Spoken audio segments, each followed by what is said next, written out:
Hey world, hey universe. So happy to be back here once again. Like after 2 weeks, was quite busy with lots of work that I had to do at both professional front and personal front.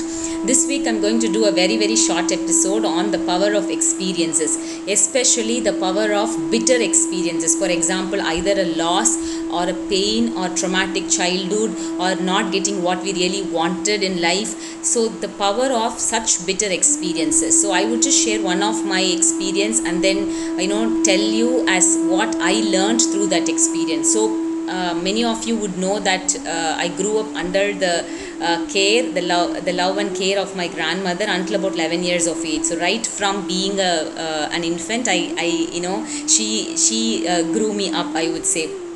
And at that time it was very difficult for me to understand like why my parents were not living with me. When I would see children going with their parents, I would really have so much pain, as because that's the age where parental care is really required, right? But then now when I really look back at those first 10 years of my life, I would assuredly say that those were the most precious periods of my life, where all that foundation and the high values and wisdom of life was taught to me. But how did I navigate when the pain was actually happening?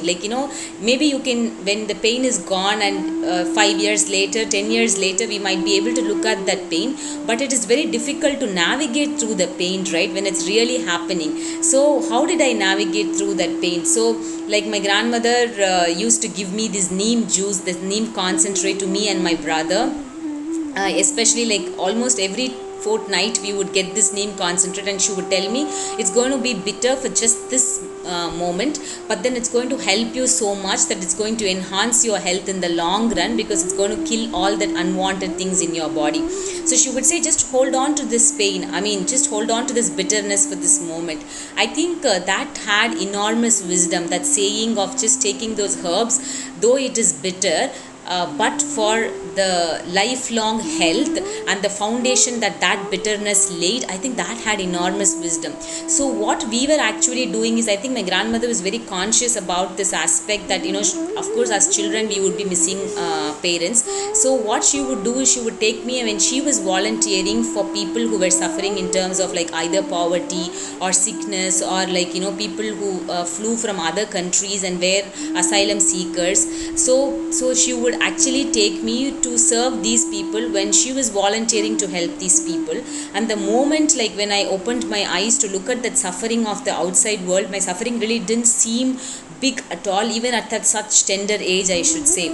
So really I didn't have any time to think about my own suffering, but rather was so much interested to be with her, to sort of engage myself in those activities where we were trying to enhance the life of somebody who was suffering much more than us. And these painful moments were never so painful. And now when I look back, both the pain that we had in our own lives and the way that we navigated through that pain, I think both served as enormous powerful foundation for the life that was lying ahead of us. It made us more empathetic human beings.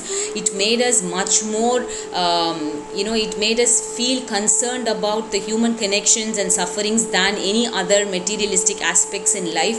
And then it also taught us how to navigate through these painful periods in life. So what is that bitter experience in life that happened to you, where you really questioned like, why me? Okay, and then now you really look at it, and then you realize that it's happened through me, and then and it's happened for me.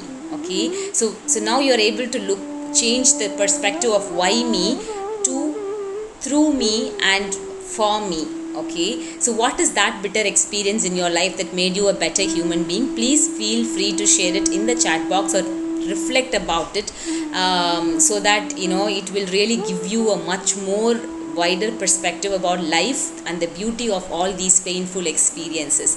So until I see you next week, signing off with infinite love, gratitude, and bliss. This is yours, Riz. Let the soul speak.